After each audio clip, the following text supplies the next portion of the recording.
Hello, guys. Welcome to our Afterdark. We just got out of Black Panther, the latest installation of all the MCU. It was definitely a movie. A movie that I could say, I'll go first. I'll go first. No, you go first. Oh, but that's what. Okay. Oh, okay, that's what you said. So. Yeah. I liked it. I liked it a lot. Let's just put that right out the gate already. I really liked it. I don't know if I've loved it yet. I want to see how this. So what are you trying to say? I want to see how this movie. I want to sleep on this movie to determine whether I love it or not. That's why we have the podcasts, guys. That's why we do the podcasts. So we could rest on a movie and like fully go out. But this is our first thoughts, hence that's what these After Darks are for. I really liked it. The acting in the movie was really solid. I really liked all the acting in the movie. Mm-hmm. A lot of visual shots I really liked, but a lot of visual shots I could also tell were like a lot of them were terrible. CG.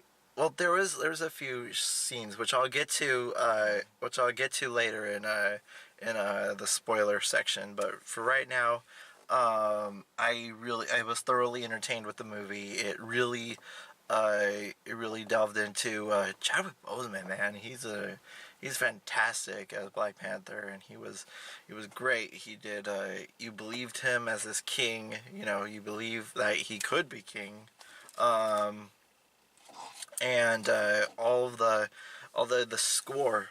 I really like the score this time, which I hardly say about Marvel movies.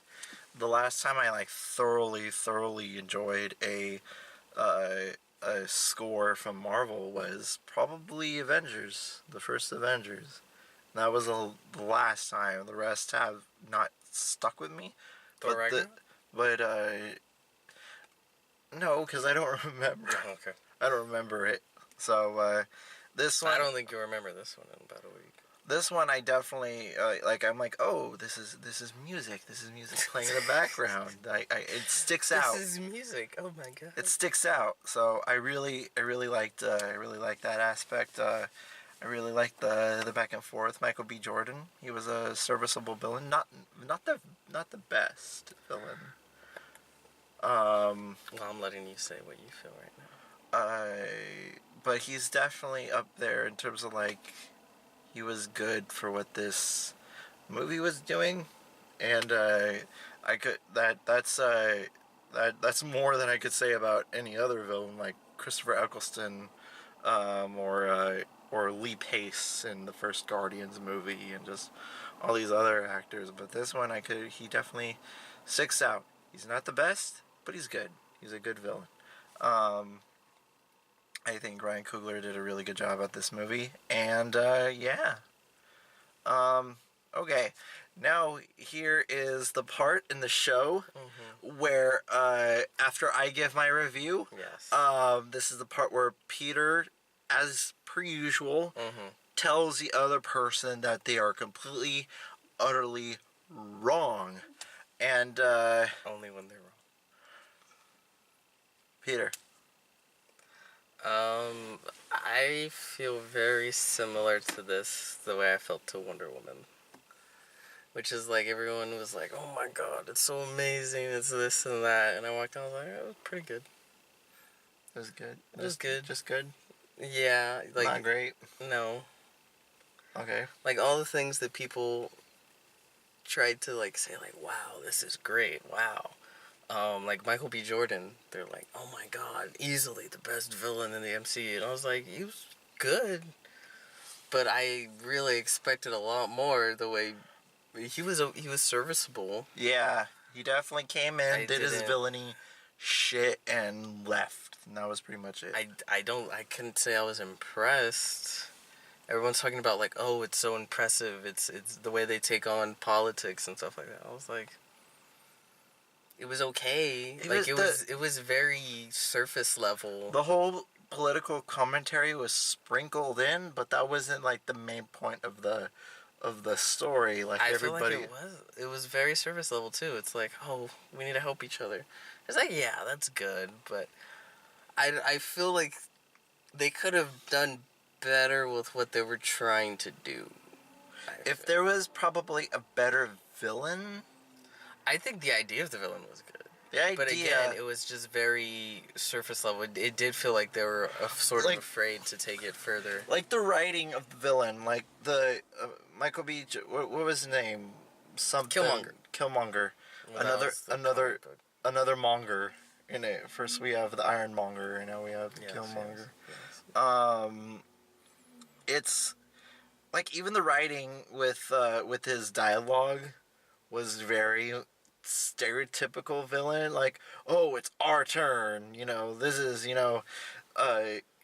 it's time for things to change and all this. And I'm like, wasn't that the same mantra that Michael Keaton and all the other villains? Yeah. It's time for this place to change, and it seems like that's being a trend now. And I thought the way they made it sound, I thought it was more than just we're gonna take over the world. When it comes down to it, that's all it was. Yeah. Really. And yeah, there was a slight political and racial angle, but again, they just like tapped on it. Like they never really dug into it in an interesting way.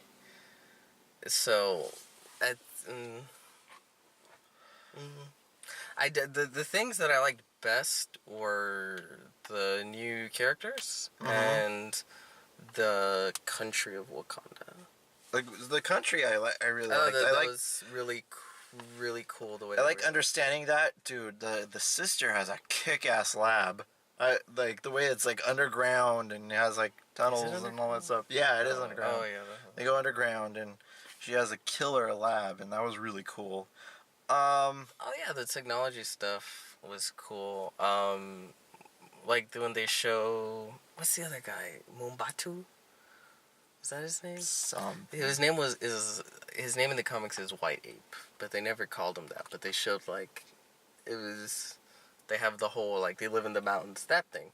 How there's like several different tribes and they all live in different. He lives in the mountains. They live over there, and how they have like the way it also sort of genetically altered the animals to the vibranium. Mm-hmm. So they have big old rhinoceroses they ride. Yeah, the rhinos are cool. Oh, that's cool. I like the rhinos. They're really cool. But story-wise, everything else, even writing-wise, it just felt like that's a Marvel movie. Check. It's not bad, but it's just the way people made it sound. It's like, I kept seeing things like, oh, it's the next step in superhero films. And it's like, no. It really, yeah, I see what you're saying. The whole, you got the checklist, the MCU checklist. They hit the checklist, and they hit it well, but nothing was above the bar, I think. Because we've seen other movies like this, of like, not origin story, because... I would even say origin story. Because it's not really an origin story. We kind of got his origin story in Civil War. So it's... Yeah, you just gotta open it. Yeah. Timers. Yeah, it just checked off all the checklists. I definitely see what you're saying. It's funny. It was really surface level if you think about it, like the writing and all that stuff. Okay, this is the denouement. This is the part where the heroes fall. This is where he rises again. And even the guy that betrayed him, there's just one scene where he's like, they killed my parents or whatever. So it's like, okay, that's literally all the motivation you have in the entire film for him to turn. They killed his... And it's like, really? That's all it took? It's I don't know. It's very similar feeling to Wonder Woman. I didn't hate it at all, and actually I think I kind of like this one more than Wonder Woman. But it's like, it was good, but it's not like next level the way a lot of people describe it. It's really not. Probably my favorite person in the movie and he's not even there for long, is Andy Serkis, Claw. Yeah. I thought, honestly, I liked him better than Michael B. Jordan. Let's go into spoilers. We want to delve into it. Okay. So apparently Andy Serkis is dead. That sucks. It was my favorite part. That does suck. You know, we were anticipating his like larger role in this movie in Black Panther since Age of Ultron, and he went out just as fast as his role in Age of Ultron. I know a lot of people really love Michael B. Jordan's character, but it is similar to like every single other Marvel villain where either your parent or you wronged me in the past, so now I'm gonna come back and... Or like, I want to change the world in my own view. That was Iron Man 2. That was Iron Man 2. Iron Man 3. That was Iron Man 3. That was Spider-Man Homecoming. That was Ant-Man. That was the motivation. Except the thing is that Spider-Man Homecoming was different. Michael Keaton, yeah, but he had the same motivation. But here's the thing: you got the weight of what Michael Keaton brought to the picture. No, I think that's different because he didn't wrong him in the past. It was. I know, but he's getting in the way of his... Not the motivation, but like the plot. Like, we're going to change the world kind of thing. Because remember... Not even that, though, because this dude's... his whole motivation is take over the world. His is like, I'm just trying to get a buck. Like, that's... And even though, in a way, even though it's more smaller scale, that's why it was more interesting. Because his whole thing was just providing for his family. This one, it's the same thing. It's just like, I'm going to take over. That's why I found Claw more interesting, because he's just like an asshole thief. Fuck everything, you know? And, I like, he's like, are you preparing for your mixtape or something? He's like, oh yes. And, you know, it's funny, because you actually believe that he's been working on a mixtape. To me, that's more, like, interesting than, like... Also, you wronged me in the past. Also, the Middle Earth fan in me loved seeing Bilbo and Gollum working together. You know, again, seeing them in... They didn't work together. Well, not work together, but they're in the same scene. And then you mentioned he's also a war doctor too. Mm-hmm. And then I was like, you know what? In Infinity War, they will miss a huge opportunity if Benedict Cumberbatch and Martin Freeman are in a scene together. I shouldn't have even to say this shit. Baker Street. You hate that show, so whatever. The point is... I loved 3 seasons. Okay. I thought it was good. What? The movie? Yeah, the movie. What do you think I'm talking about? Oh, I thought you were talking about Sherlock. There were certain action scenes I was like, oh wow, that's really cool. But then other ones, it's like... I like the free fall. That was terrible. Really? The budget was like 150 or 200 million. And a lot of the special effects look terrible. Like, really bad. How? I don't get that. Like some scene, like for example, when they were doing the whole like initiation ceremony, the coronation, I guess. Mm-hmm. You could tell that they found a little pond to film on. No, I thought that part looked good. No, but then in the background, you could definitely tell that that was green screen. Well, you could tell. And then you could tell in the background that's where the fake sun was. You could tell there was a set and they had all that, and but it at least what was happening in that was. You could tell was constructed, and I was like, "That looks good. They have costumes and everything."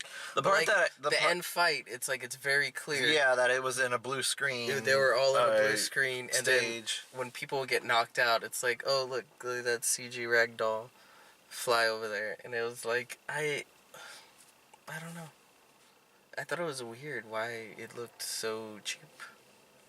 This ain't a Sony movie. But even with that, there was still really good action scenes. And like I said, I like the tech. I like the new characters. I like the field battle. See, that was good, but it still felt cheap. It does make me excited for Infinity War. To see them... When they're having that all-out war. Because that looks like it actually has the money into... It doesn't look cheap. And we've only seen like a fraction of what that battle is gonna be. I hope they throw the rhinos in there, and I don't know, like maybe That's gonna be badass. a freaking war zebra. I don't know. A Whatever. war zebra. A war fucking zebra. But no, I thought it was good. It was good. I thought it was good too. It was a serviceable movie. Definitely It's not one of the best. Definitely want to see more of Black Panther and the characters that are in there. After just one viewing and just seeing, like, talking about it directly after, it might change if I see it again or sleep on it. I still like Guardians 2, Spider-Man Homecoming, and Thor Ragnarok more. Okay. Yeah. Same. I'm just saying those because those were the ones that just came out last year. It definitely serves its purpose in the MCU, and we definitely get some answers. Well, one answer that's been You already knew he was there, though. You saw the trailer. He was there. I know, but like where, like how and where was he? Where? Okay, spoilers. Bucky is in the movie, and He's not even in the movie. He's in the end credits scene. Hey, and it's literally just there to tell you, oh, remember he's here. Yeah, but like, how is he recuperating? You know, I want to know how that is going on. Seems like he's all there. He seems fine. He seems there. That's yeah. Do they have backup flowers? I don't know. They're shit out of luck with those flowers. Yeah, like no more Black Panthers, I guess. After, because I thought they were gonna take that one flower and then plant it. Yeah. And then, but it's like, nope. Crinkled it up, and then they could always just retcon and say, "Oh, we had a secret stash over here." But still, I don't know. Because isn't it like, isn't its core like vibranium or something like that? Something. Because I remember they were talking. So maybe they could harness it from vibranium and make more seeds. I guess. I guess it doesn't matter. Yeah. I love the world. I like the characters, Black Panther, some of the action, story. Well, his sister standard. His sister really was cool. I really liked her. It was a very here we go again.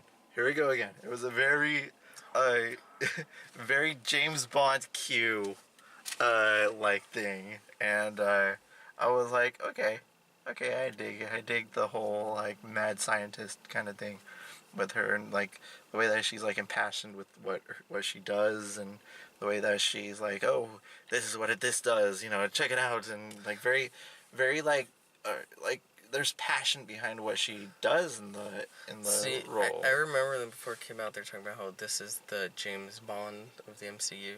There was literally one scene where it's like, it's kind of like that. Yeah, where. But then after that, it's like, okay, back to being a Marvel movie.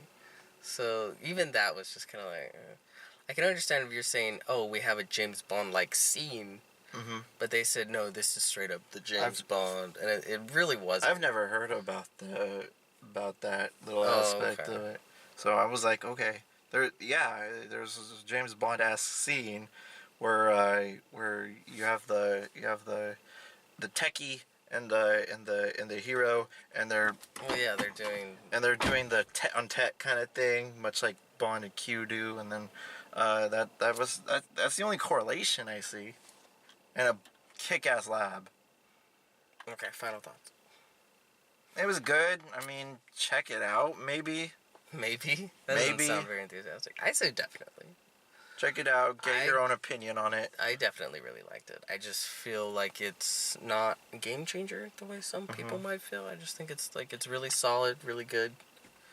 But most of the first MCU films are like that. They're just solid. Like, I think Ant-Man is solid. I think I saw that. Doctor Strange is solid.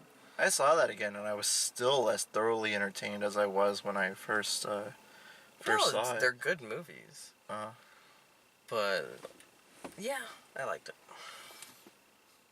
Well, that was Red Spotlight Entertainment, ladies and gentlemen. Did you like what you you've seen right here, you want to hear more of our voice, check out podcast.com and iTunes.com, and subscribe if you haven't subscribed on here on the YouTubes where you're seeing this. Like it if you will, and share with your amigos. So without further ado, I'm Kyle Lira. Bye bye.